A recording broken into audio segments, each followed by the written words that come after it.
I want you to close your eyes for just a moment and think about the last time you held your breath waiting for something good to happen. Maybe you were waiting for money to come in, or for someone to finally see you, or for life to stop feeling so impossibly hard. And while you were holding your breath, clenching your fists, trying to control every little thing, did it come? Or did it feel like the harder you squeezed, the more it slipped through your fingers like water? I know that feeling. I know it in my bones. Because I spent years of my life believing that this world was a place of lack, a place where you had to fight and scrape and protect what little you had because there simply wasn't enough to go around. I watched people hoard their pennies, guard their hearts, and keep their gifts hidden away like precious jewels that might get stolen if anyone knew they existed. And you know what I noticed? Those same people walked around empty, afraid, small, living lives that felt like they were happening to them rather than through them. But here's what I discovered that changed absolutely everything, and I mean everything. The universe doesn't operate on the economy of scarcity that we've been taught.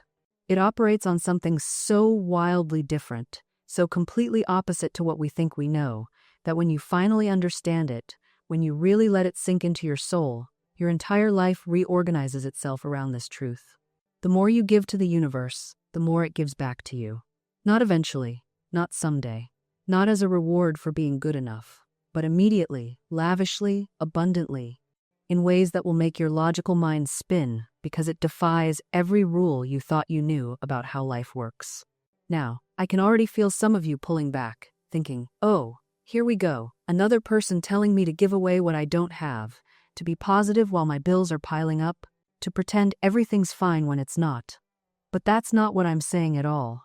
What I'm sharing with you today isn't about pretending or performing or doing something you don't believe in.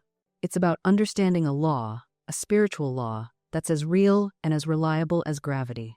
And when you learn to work with this law instead of against it, you stop trying to squeeze water from stones and you start drinking from an infinite well that was there all along. I've seen this principle transform lives that seemed absolutely hopeless. I've watched people on the brink of financial ruin step into unimaginable prosperity. I've seen broken relationships heal. I've witnessed bodies recover from illness that doctors said was impossible. And every single time, it started with the same shift. Someone stopped asking, "What can I get?" and started asking, "What can I give?" So today, I want to take you on a journey. Not just to understand this principle intellectually, though we'll do that, but to feel it, to know it, to recognize the moments in your own life where this law has been operating, whether you realized it or not. And by the time we're finished here, you're going to see the universe completely differently. You're going to see yourself completely differently. And that shift, that one shift, is going to open doors you didn't even know were there. This isn't mystical nonsense. This is how reality actually works. And the people who understand it, who live by it, who trust it completely, they're the ones walking around with this quiet confidence, this unshakable peace, this magnetic quality that draws good things to them like moths to a flame. They're not special. They're not lucky. They're not more deserving than you. They just know something you're about to learn. Are you ready? Because what I'm about to share with you isn't just information. It's transformation. And once you see it, you can't unsee it. Once you know it, your life will never be the same. Let's begin. You see, most of us have been taught to live our lives like we're working with a limited supply of everything. Limited money, limited love, limited opportunity, limited time, limited energy. We approach life with this unconscious belief that the pie is only so big, and if someone else gets a piece, there's less for us. If we give too much away, we'll be left with nothing. If we're too generous, too open, too trusting, the world will take advantage of us and we'll end up broken and empty. This belief is so deeply embedded in our culture, in our families, in our own nervous systems, that we don't even question it. It feels like truth. It feels like wisdom. It feels like common sense. Of course you should protect what you have. Of course you should save for a rainy day. Of course you should be careful who you trust, and how much you share, and how vulnerable you allow yourself to be. But here's what I've learned, and I've learned it not from books or theories, but from watching this principle play out in real life, in my life, and in the lives of countless people I've worked with. That belief, that fundamental assumption that there isn't enough, is the very thing that creates the experience of not having enough. It's the very thing that blocks the flow of abundance that wants to reach you. Think of it like this. Imagine a river, a beautiful, endless river of pure, clean water. That river wants to flow. That's its nature. It doesn't flow because it's earned the right to flow or because it's trying hard enough. It flows because that's what rivers do. And when that water flows, it nourishes everything it touches. Plants grow, animals drink, life flourishes. The river gives and gives and gives. And it never runs dry because it's connected to an infinite source. Now imagine someone comes along and builds a dam. They're scared. They think, I better hold on to this water. I better make sure I have enough. What if there's a drought? What if someone else takes it? What if I give it away and then I need it later? So they block the flow. They hoard what they have. They hold tight. And you know what happens? The water behind the dam becomes stagnant. It stops nourishing anything. It becomes murky and lifeless. Meanwhile, everything downstream dries up. The very act of trying to protect and control the water destroys its essential nature, which is to flow. You are that river. I am that river. We're all connected to an infinite source of supply. The universe, God, Spirit, whatever name feels right to you, it's endlessly abundant, endlessly creative, endlessly generous. It wants to flow through you, as you to you. But most of us have built dams. We've blocked the flow with our fear, our control, our desperate attempts to hold on to what we have. And here's the beautiful, liberating truth. The moment you open that dam, the moment you start giving freely, generously, joyfully, trusting that the source will never run dry, the flow resumes. Not only resumes, but increases. Because you've aligned yourself with the fundamental nature of the universe, which is to give, to create, to expand, to multiply. This is what I mean when I say the more you give to the universe, the more it gives back. It's not a transaction. It's not a bargain. It's not, I'll give this so I can get that. It's recognizing that giving and receiving are the same thing. They're two sides of the same coin. When you give, you're not depleting yourself. You're opening yourself. You're clearing the channel. You're saying to the universe, I trust you. I know there's more where this came from. I'm not afraid. And the universe responds to that trust like nothing else. Because the universe can only give you what you're open to receive. And you can only receive what you believe is possible, what you believe you deserve, what you believe exists. When you're clutching and grasping and holding tight, you're literally telling the universe, this is all there is. I have to protect this because there's no more coming. And the universe, which always gives you exactly what you believe, says, okay, if that's what you believe, that's what you'll experience. But when you give freely, when you share generously, when you open your hands and your heart and say, there's more than enough. I can give because I trust in the infinite supply, the universe says, yes, that's the truth. Watch what I can do when you're open. I remember so clearly the first time I really understood this. Not just intellectually, but in my bones, in my soul, in that deep knowing place where real transformation happens. I was in a situation where it seemed absolutely insane to give anything away. Money was tight. The future was uncertain. Every practical, logical part of me said, hold on to what you have. Don't be foolish. You can't afford to be generous right now. But something in me, some quiet voice that was wiser than my fear, said, give anyway. Trust anyway. Act as if the universe is abundant even though your bank account says otherwise. And so I did. Not out of obligation or because I thought I should, but because something in me knew, just knew, that this was the way through, not around. And what happened next defied all logic. Within days, not weeks or months, days, money came to me from sources I couldn't have predicted or planned for. Opportunities opened up that hadn't existed before. People reached out wanting to work with me, to support me, to give to me. It was like the universe had just been waiting for me to get out of my own way, to stop blocking the flow with my fear and control. Now, I know what some of you are thinking. That's great for you, Florence, but my situation is different. My problems are real. I can't just give away what I don't have and expect magic to happen. And I hear you. I really do. Because I've heard this from so many people over the years. And here's what I want you to understand. I'm not talking about being irresponsible. I'm not talking about giving away your rent money and hoping the universe pays your landlord. I'm not talking about ignoring practical reality or pretending that bills don't exist. What I'm talking about is much deeper than that. I'm talking about the consciousness you hold, the energy you embody, the fundamental belief you carry about the nature of reality. Because that belief, that consciousness, that energy creates your experience every single time, without exception. When you believe in lack, you create lack. When you believe in limitation, you create limitation. When you believe you have to hoard and protect and control, you create a reality where hoarding and protecting and controlling seem necessary. It becomes a self-fulfilling prophecy. Your beliefs create your reality, and then your reality confirms your beliefs, and round you go in a cycle that feels impossible to break. But here's the beautiful thing. The cycle can be broken. In an instant, in a single decision, in one brave moment of trust. Because when you shift your consciousness, when you shift your fundamental belief about the nature of reality, your reality has no choice but to shift with it. It must. It's the law. It's how this whole thing works. So when I say give to the universe, I'm not just talking about money, though that's certainly part of it. I'm talking about giving your energy, your attention, your love, your kindness, your creativity, your gifts, your presence, your faith, your joy. I'm talking about approaching life with open hands instead of clenched fists. I'm talking about trusting the flow instead of trying to control every drop.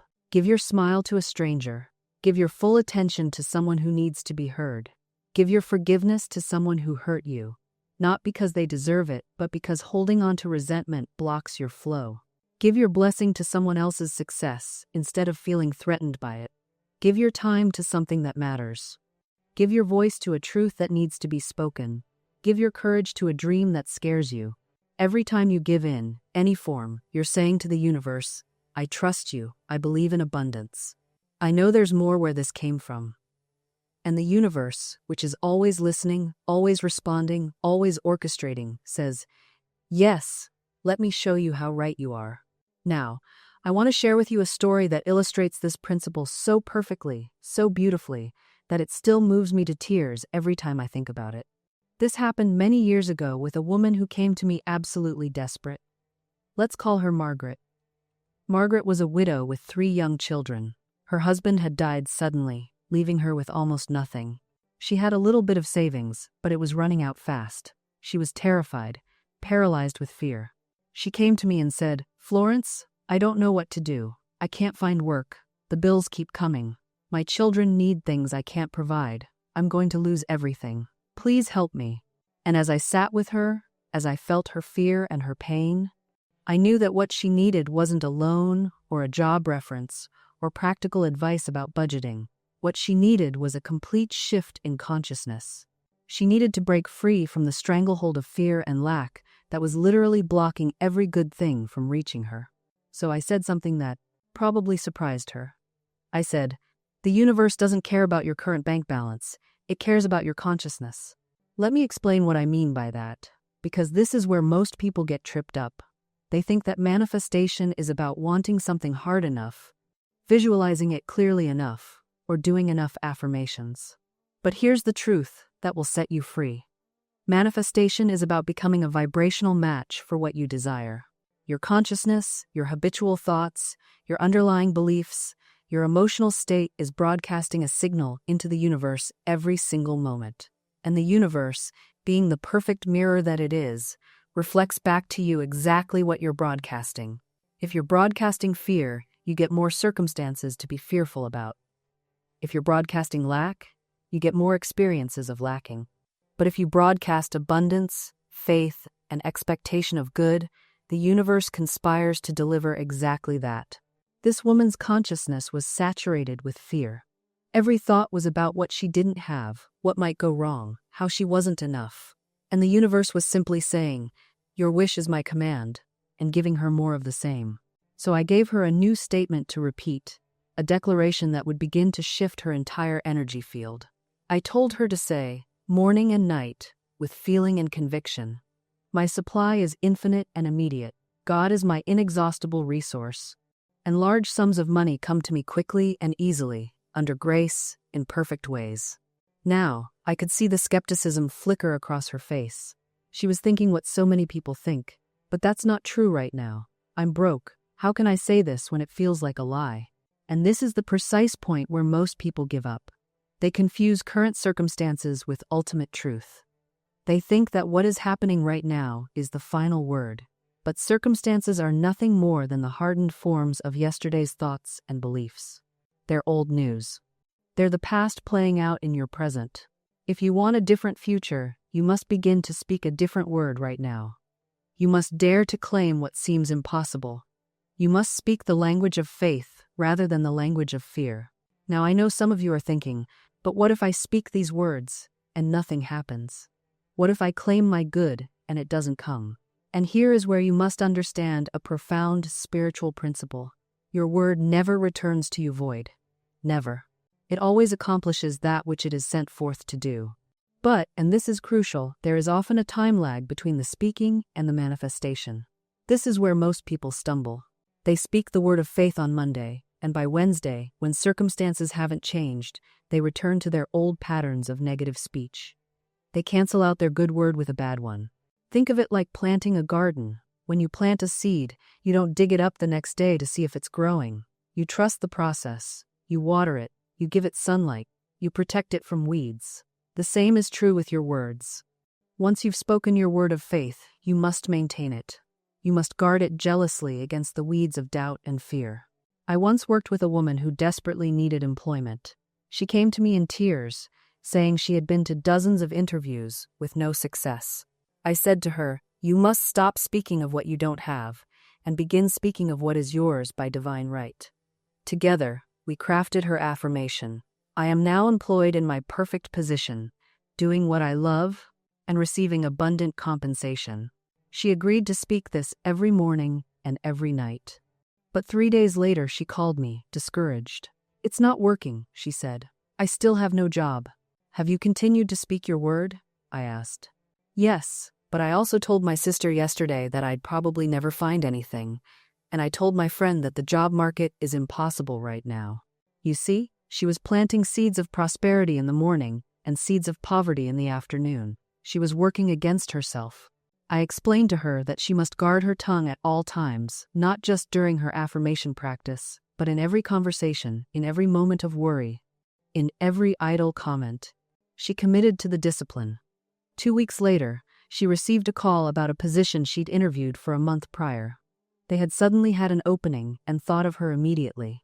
The job was better than anything she'd initially applied for: better pay, better conditions, work she truly loved. This is how the spiritual law operates. Your word goes out into the invisible and sets forces in motion, but you must sustain that word through faith and disciplined speech. I have watched people destroy their own demonstrations through careless words spoken in moments of doubt. A woman once told me she had been affirming prosperity for months. Her business was improving, new clients were appearing, everything was moving in the right direction. Then one evening, during dinner with friends, someone mentioned economic troubles. Without thinking, she said, "Oh yes, I'm so worried about money. I don't know how I'll manage next month." Within days, 3 clients canceled, and expected payment was delayed. The flow reversed itself completely. She came to me bewildered. "I don't understand," she said. "I was doing everything right." But she had contradicted her own word. She had canceled her own affirmation with that one careless statement. The subconscious mind takes its orders from your words, and it doesn't distinguish between your morning affirmations and your dinner conversation. Every word carries weight. Every statement is an instruction. This is why I say you must become watchful of your speech at all times, not just during your prayer or affirmation sessions. Your spiritual work isn't something you do for 15 minutes in the morning and then forget. It's a continuous practice of aligned thinking and speaking. When someone asks, "How are you?" what do you say? Do you recite your list of problems and ailments, or do you speak from the truth of your perfect spiritual reality? I'm not suggesting you lie or pretend problems don't exist on the material plane. I'm telling you to speak from the reality you're claiming, not from the appearance you're leaving behind. There's a profound difference between denial and spiritual assertion. Say instead, "I am wonderfully blessed," or "Everything is working together for my good." These statements acknowledge the divine order operating in your life, even when outer circumstances haven't yet reflected it. Your words create a vibrational frequency. When you consistently speak lack, worry, and fear, you vibrate at that frequency and attract corresponding experiences. When you speak abundance, faith, and confidence, you shift your vibration and open channels for different manifestations. Think of your consciousness as a radio station. Whatever frequency you broadcast is what you'll receive back. You cannot broadcast on the frequency of fear and receive the programs of faith. You must consciously choose your signal. Now, let me show you exactly how this works in the invisible realm. When you speak a word, you're not just making sounds in the physical world. You're sending forth a decree into the ethers, into that vast intelligence that governs all things. Every word carries a vibration, and that vibration goes forth like a messenger to prepare the way for your experience. I once knew a woman who came to me in absolute desperation. She had been speaking words of limitation for so long that her whole world had contracted around her. "I can never get ahead," she would say. "Nothing ever works out for me." Do you see what she was doing? She was speaking her world into existence, moment by moment, with these declarations of defeat. I said to her, "You must stop being a channel for negative words. Your words have power, whether you believe it or not. The law doesn't care about your doubt. It only responds to your persistent mental attitude and the words that flow from it." She began, slowly at first, to change her speech. Instead of "I can never," she started saying, "I am now." Instead of "nothing works," she declared, "everything is working together for my highest good." And I tell you, within weeks, the most remarkable changes began to appear in her circumstances. Opportunities came, money arrived, doors that had been shut for years suddenly swung open. This wasn't magic, this was law, the invisible law that responds to the spoken word. You see, most people speak carelessly. They chatter about their problems, they rehearse their failures, they predict their limitations, and then they wonder why life keeps serving them the same cold dish of disappointment. But you cannot speak one way and live another. Your words are the architects of your experience. There's an ancient teaching that says the tongue has the power of life and death. This is not poetic language, this is scientific fact in the spiritual realm. When you speak words of life, of abundance, of health, of love, you are literally calling these things forth from the invisible into the visible. When you speak words of death, lack, disease, and fear, you are doing the exact same thing, but in reverse. I want you to become ruthlessly aware of your words for the next 24 hours. Listen to what comes out of your mouth. Are you blessing or cursing your future? Are you speaking faith or fear? Because whatever you're speaking today is building tomorrow's reality. Your words are the architect of your experience. They're not just sounds that disappear into the air, they're creative forces that shape, mold, and determine the circumstances that come into your life. I've watched people wonder why they attract the same problems over and over. They say, "Why does this always happen to me?" But listen to their conversation for just 1 hour, and you'll hear them rehearsing their troubles, predicting their failures, and speaking lack into every corner of their lives. There was a woman who came to me, desperately wanting financial abundance. But every time she opened her mouth, she spoke poverty. "I can't afford that. Money never stays with me. I'm always broke." She wondered why her bank account remained empty, not realizing she was ordering poverty 3 times a day through her own words. I told her, "You're praying for abundance with your knees, but cursing it with your mouth." The invisible world responds to your spoken word. It doesn't debate with you. It doesn't argue about what you really meant. It simply says, "Your word is my command," and brings you circumstances that match your declaration. This is why you must guard your tongue as if your life depends on it, because it does. When someone asks how you're doing, and you automatically say, "I'm struggling," you've just placed an order for more struggle. When you declare, "I never get a break," you've just locked yourself out of opportunity. When you say, "I'm so tired of being alone," you've just extended your season of loneliness. But flip that script. When you say, "I am blessed," you open the door for more blessings. When you declare, "Good things always find me," you become a magnet for good fortune. When you speak, "I am divinely guided and protected," you activate invisible forces that arrange circumstances in your favor. Your word is your wand. You're either wielding it to create or to destroy. There's no neutral ground here. And here's what most people miss. You don't have to wait until you see it to say it. You speak it first, then you see it. That's the divine order. Faith calls those things that are not as though they were. You name it before it manifests. If you wait for your healing to arrive before you speak health, you'll wait forever. If you wait for money to appear before you speak prosperity, you're operating backward. Faith is the blueprint, speaking before the building stands. And here's what most people miss. Your word doesn't just describe reality, it prescribes it. You're not reporting conditions, you're creating them. I worked with a woman once who was drowning in debt. Every conversation began with an inventory of what she owed, who was calling, what was past due. She'd recite these numbers like a prayer, except prayer lifts, and this dragged her down further. I finally stopped her mid-sentence and said, "You're tithing to lack.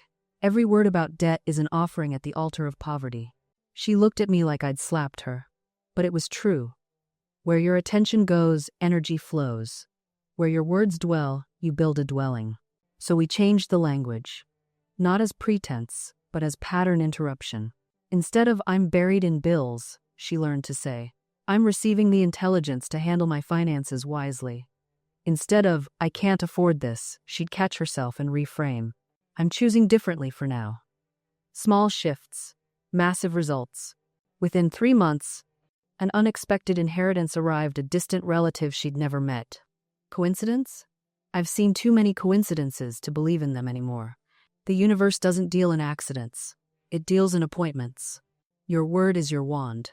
But most people are waving it backward, hexing themselves with casual curses. "I'm so broke. I'm always sick. Nobody ever chooses me. I can't catch a break." These aren't observations, they're incantations. And the law doesn't judge your incantations. It simply fulfills them. Every statement beginning with "I am" is a command to the creative power within you. "I am" are the 2 most powerful words you'll ever speak, because whatever follows them shapes your experience. You are declaring your identity to the universe, and the universe rushes to prove you right. Say, "I am broke," and watch how evidence piles up to confirm it. Say, "I am abundant," and notice how provisions you never planned for begin appearing. The same law, different directions. This is why affirmations that feel hollow produce hollow results. You're trying to convince yourself of something you don't actually believe. The subconscious mind hears the doubt beneath the words. It responds not to what you times say asterisk, but to what you times mean asterisk. So we must begin where belief is natural, where it flows effortlessly, where you already have evidence. I knew a woman who wanted prosperity, but couldn't bring herself to affirm wealth she didn't feel. So I told her, affirm what you can believe. Start smaller if you must, but start with truth. She began saying, "I am always provided for." That, she could believe. She'd never starved. She'd always had shelter. The universe had always met her basic needs, even in tight seasons. Within 2 weeks, an unexpected check arrived, a refund she'd forgotten about. Small, yes, but perfectly timed. Her belief expanded slightly. She upgraded her affirmation.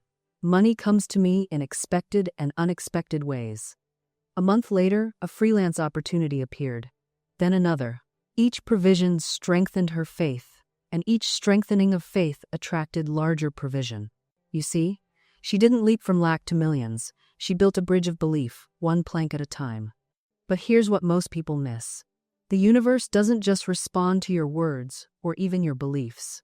It responds to your time's dominant frequency, asterisk. What you broadcast most consistently, what you return to when you're not paying attention. You can affirm abundance for 5 minutes in the morning, but if you spend the next 12 hours worrying about bills, fearing loss, complaining about what others have that you don't, what do you think the universe hears loudest? Your worry, your fear, your resentment. The subconscious mind is recording every thought, every feeling, every casual comment you make. "I can't afford that. Money's so tight right now." Rich people are greedy, each one a command, each one a instruction to the creative force within you. This is why vigilance matters. Not obsessive control, but gentle awareness. Notice what you say when you're relaxed. When you're with friends, when you're alone and think no one's listening. The universe is always listening. And here's what most people don't realize. The universe doesn't differentiate between what you say seriously and what you say casually. It doesn't have a sarcasm detector. When you joke about being broke, when you flippantly say, "I'm so unlucky," when you casually declare "nothing ever works out for me," the creative force behind all existence takes you at your word. I once knew a woman who would laugh and say, "Oh, I'm terrible with money. It just burns a hole in my pocket." She said it so often it became part of her identity. And you know what? Money did burn through her hands. Not because she was actually irresponsible, but because she had given that command to her subconscious mind thousands of times. She had woven it into the fabric of her reality. When she finally understood what she'd been doing, she was shocked. "But I was just joking," she told me. I said to her gently, "The universe doesn't joke about your life. It takes every word as instruction." She changed her words that very day. Instead of that old declaration, she began saying, "I am wise with my resources. Money flows to me and through me with ease." Within months, her entire financial picture transformed. Same person, same job, different words, different reality. This is why successful people are so careful about their language. They understand something profound. You become the stories you tell about yourself. If you constantly tell the story of struggle, you'll live in struggle. If you tell the story of obstacles, obstacles will greet you at every turn. But if you tell the story of grace, of divine favor, of doors opening and paths clearing, that becomes your lived experience. I'm not saying you should deny reality or pretend problems don't exist. I'm saying don't make them your identity. Don't rehearse them. Don't give them more power by constantly putting them into words. There's a vast difference between acknowledging, "I'm currently working through a financial challenge," and declaring, "I'm so broke, I'll never get ahead." One is a statement of temporary condition. The other is a prophecy you're speaking into existence. Your words are setting the temperature of your life. Are you speaking things into winter or into spring? Your subconscious mind doesn't judge. It doesn't argue. It simply accepts what you consistently tell it and begins to manufacture the evidence. If you keep saying, "I can't afford it," your subconscious goes to work arranging circumstances that prove you right. If you keep saying, "I am divinely guided and provided for," it begins pulling strings you cannot see, orchestrating encounters, ideas, and opportunities that align with that belief. I once knew a woman who would look at her bills and say, "I'll never get out of this hole." Every single month, something would happen: a car repair, an unexpected fee, another setback. She thought she was just being realistic, but she was actually being prophetic. Her words were the architect of her reality. When I finally convinced her to change her language, to say instead, "I am open to unexpected streams of income. My good comes to me in avalanches of abundance," things shifted, not overnight, but steadily. An old debt was forgiven, a surprise check arrived, a new opportunity opened. Same woman, same world, different words. This is why I say, never say you're poor, even in jest. Never say you're unlucky. Never say you're stuck. Because you're not reporting on your life when you speak, you're creating it. And here's what's so cunning about negative speech. It feels honest. It feels like integrity. We've been trained to think that optimism is naive and that pessimism is wisdom. But pessimism isn't wisdom, it's just fear with a sophisticated vocabulary. True wisdom recognizes that life responds to faith, not fear. That the universe is not neutral, it is reactive.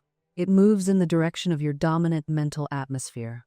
So what do you do when circumstances genuinely look bad? When the bank account is empty, the diagnosis is grim, the relationship is fractured? You don't deny the appearance. But you refuse to give it authority.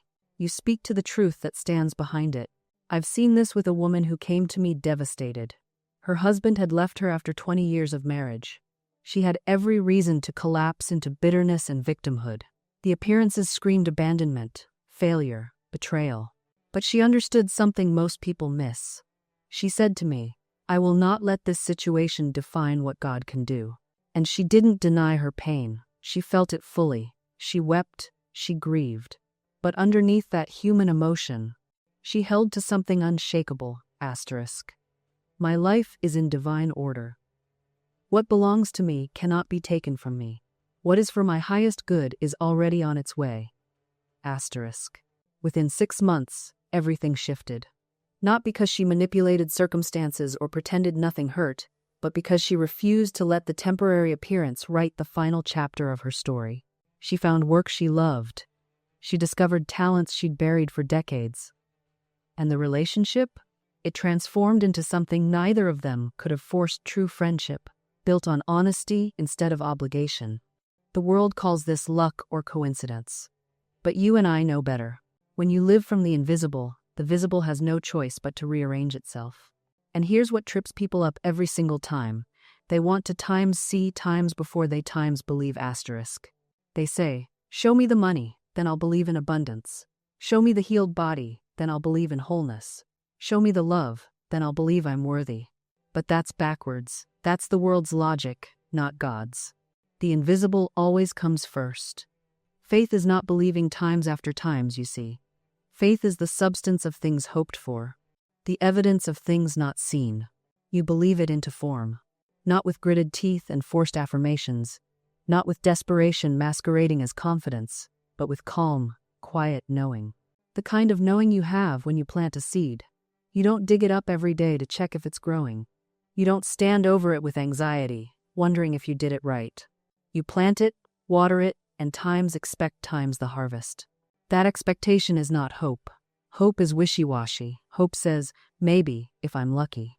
Expectation says, this is already done. I'm just waiting for the physical world to catch up.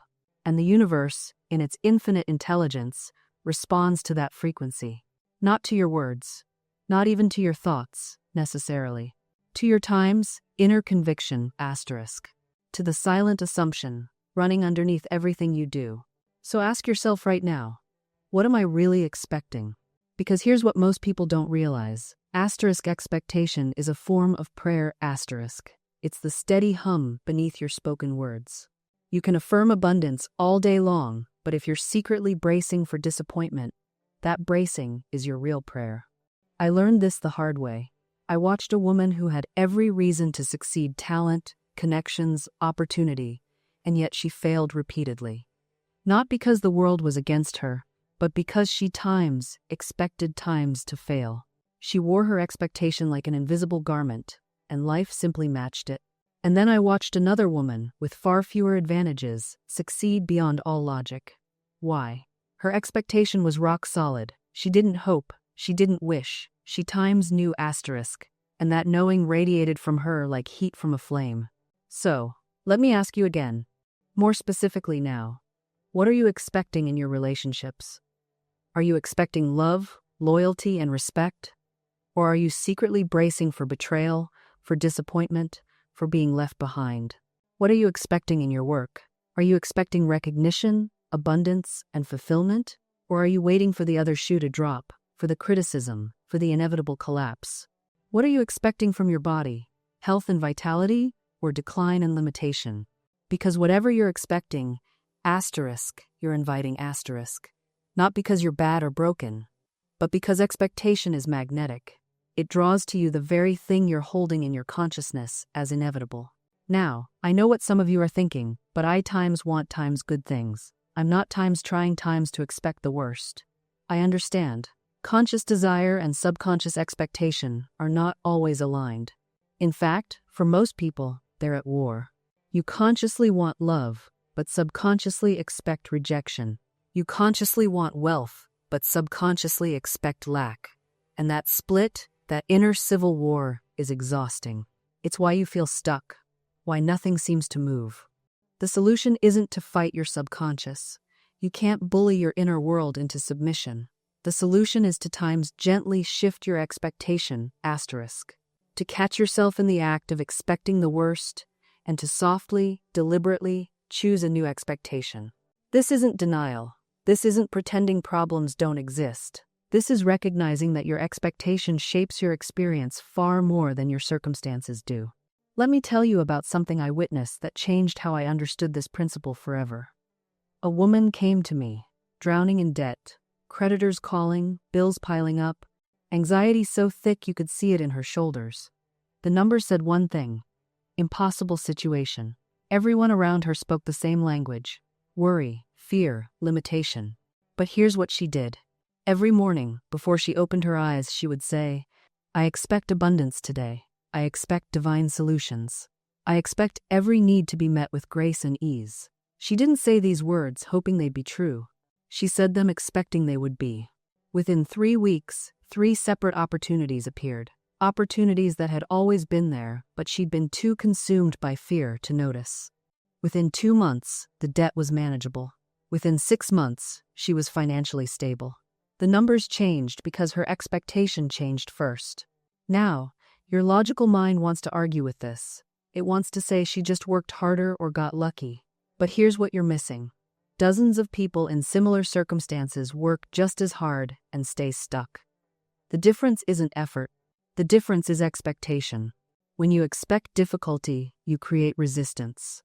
When you expect miracles, you create openings. I can hear some of you thinking, but Florence, I don't feel expectant. I feel scared. I feel doubtful. Good. I'm not asking you to feel different. I'm asking you to speak different. Feelings follow words, not the other way around. You don't wait to feel confident before you act confident.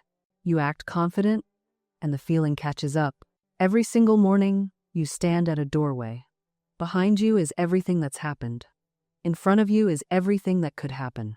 And your expectation, your words, your focus, your assumptions determines which possibilities get to step through that door and become your reality. So now we arrive at a crucial question. Asterisk. How do you guard this doorway of expectation? Asterisk. Because, make no mistake, this is sacred ground. This is where your future is being built, brick by brick, thought by thought. You guard it first by becoming aware of what you're allowing to stand at that threshold. What are you expecting right now? Not what you're wishing for. Not what you're hoping might happen if you're lucky. But what are you actually expecting? What does your mind return to when you're driving, when you're washing dishes, when you lie down at night? Because that's your real expectation. That's what you're welcoming through the door. I've watched people say they expect success while their inner dialogue whispers constantly about failure. They speak abundance while mentally rehearsing lack. They claim to expect love while bracing for disappointment. And then they wonder why their reality never shifts. You cannot expect two things simultaneously. You cannot hold the door open for both the guest and the intruder and be surprised when the wrong one walks in. So here's what I do, and here's what I invite you to do. I practice time's selective expectation asterisk. I become ruthlessly intentional about what I allow to stand at that door. When a thought of lack appears, I don't wrestle with it. I simply don't expect it to manifest. I acknowledge it's there. I'm not in denial, but I withdraw all expectation from it. I turn my face toward what I do want, and I invest my expectation there instead. It's like having two plants in your garden. One you water every single day, the other you ignore. Which one thrives?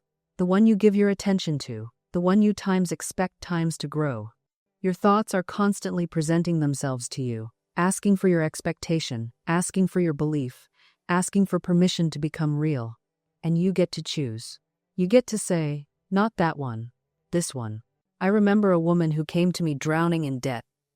Every morning, she woke up expecting more bills, more problems, more evidence of her financial struggle. And like clockwork, that's exactly what appeared. The unexpected expense, the denied loan, the mounting pressure. I said to her, "You're watering the wrong plant." She looked at me confused. "Every ounce of expectation you have is going toward more debt," I explained. "You expect it so deeply that you're practically rolling out a red carpet for it. What if you withdrew that expectation?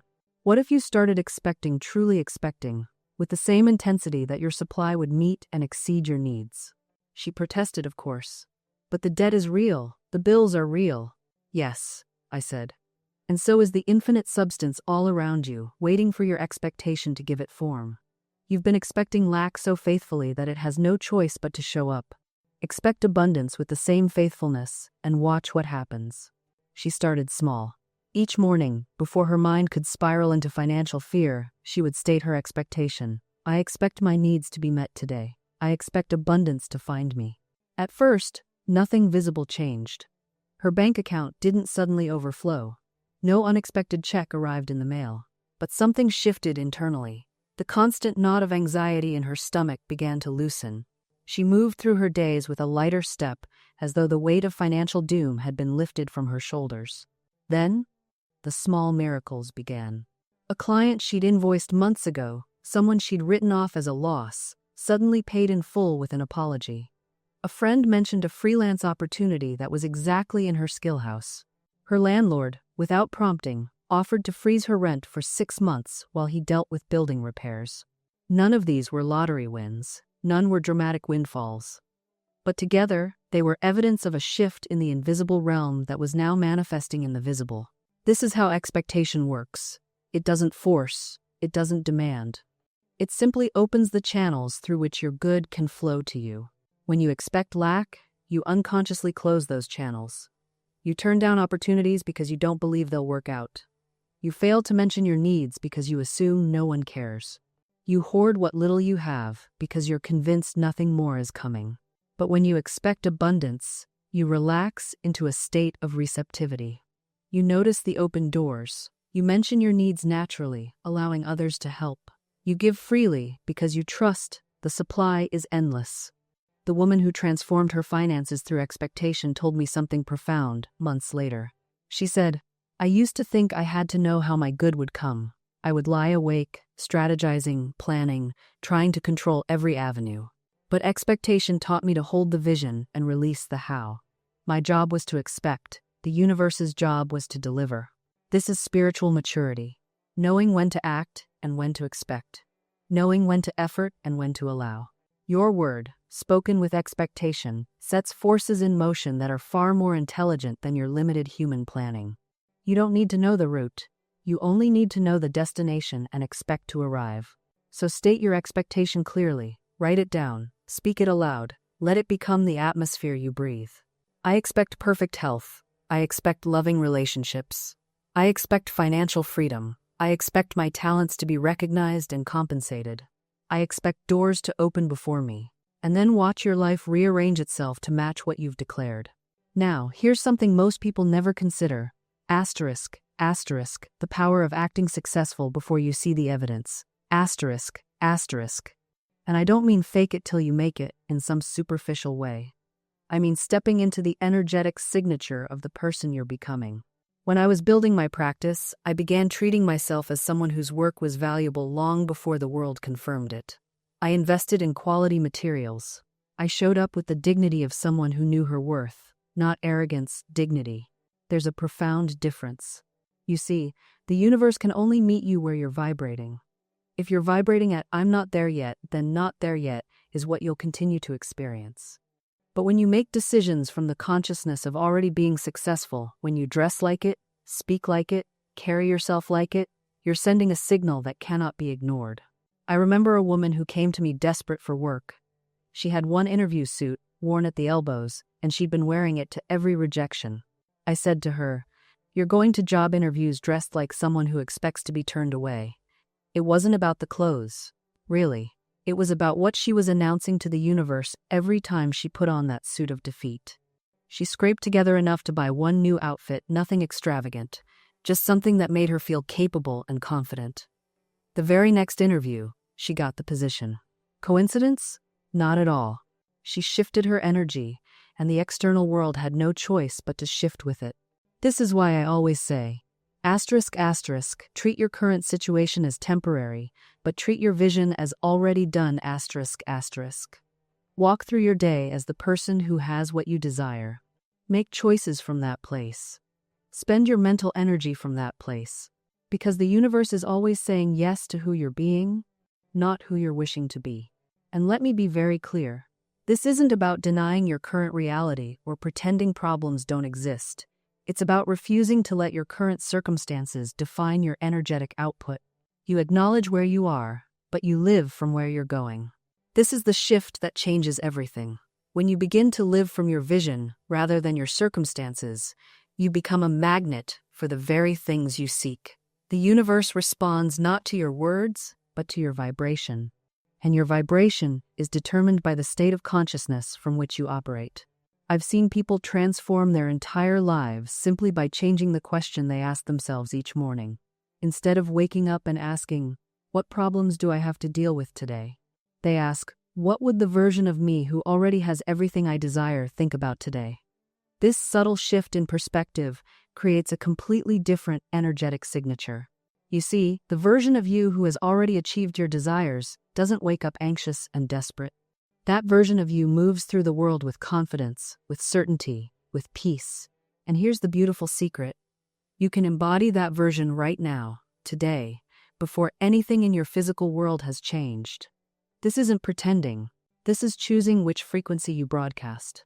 Think of it like this. If you were already wealthy, would you walk into a store feeling small and unworthy? No. If you already had the relationship of your dreams, would you move through your day feeling desperate and incomplete? Of course not. If you already had vibrant health, would you constantly speak about your limitations? Never. The person who has what you want thinks differently, speaks differently, and carries themselves differently. And you have access to that state of being right now. Not someday when the circumstances align, not after you achieve the goal. Right now, this is what it means to live in the end. This is what it means to claim your good before you see it. Your current assignment isn't to figure out how it will all happen. Your assignment is to become so aligned with your desire that your very presence announces its arrival. When you meet someone who is truly abundant, you feel it before they say a word. When you encounter someone who is genuinely in love with their life, you sense it in their energy. That's what you're cultivating, not a performance, but an authentic alignment with the reality you're calling forth. And here's what happens when you truly embody this principle. You stop being shaken by what others think or do.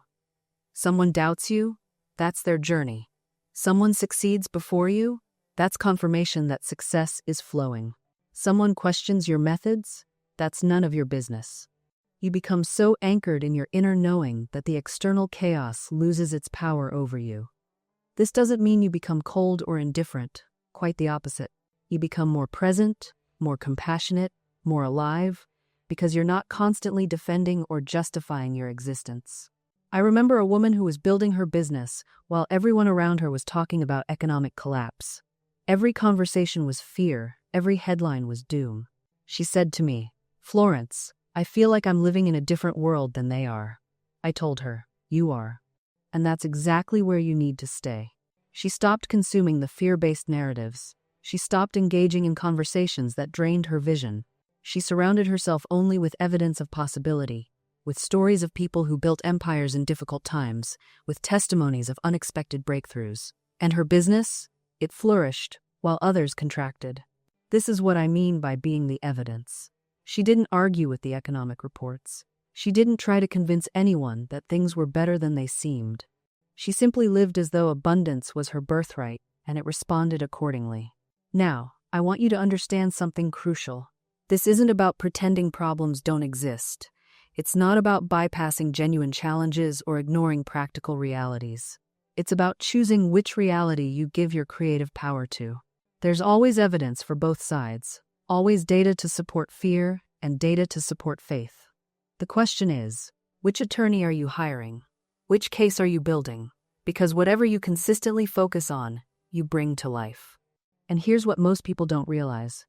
You're building one case or the other every single day. Every time you speak, every time you think, every time you react to what's in front of you, you're gathering evidence for one side or the other. When you wake up in the morning and immediately start listing everything that's wrong, everything that's hard, everything you don't have, you're building the prosecution's case. You're saying, "Your Honor, let me present Exhibit A, my empty bank account. Exhibit B, my difficult circumstances. Exhibit C, all the times I tried and failed." But when you wake up and say, "Something good is happening today. I am guided. I am provided for. The universe is conspiring in my favor," you're building the defense. You're saying, "Your Honor, I present evidence of my divine inheritance. I present proof of infinite supply. I present testimony that I am a child of the Most High, and good is my birthright." And the universe, like any good judge, must rule based on the evidence presented. You see, we think we're just thinking. We think we're just talking. We think our words and thoughts are these inconsequential little things that disappear into thin air. But they don't disappear. They accumulate. They build. They create a case that the universe must honor. I've watched people lose everything because they spent years building an airtight case for why nothing ever works out for them. They had evidence going back to childhood. They had witnesses. They had documentation. And the universe said, "Based on the evidence presented, I rule in favor of lack." And I've watched people rise from nothing because they refused to build that case. Despite the evidence of their senses, despite what everyone around them said, despite their bank account and their circumstances, they kept building the case for their good. They kept affirming. They kept expecting. They kept believing. And eventually, the universe had no choice but to rule in their favor. So I'm asking you today, what case are you building? What evidence are you collecting? What testimony are you giving? Because here's the truth. You can change attorneys right now, this very moment. You can fire the prosecutor and hire the defender. You can stop collecting evidence of lack and start collecting evidence of abundance.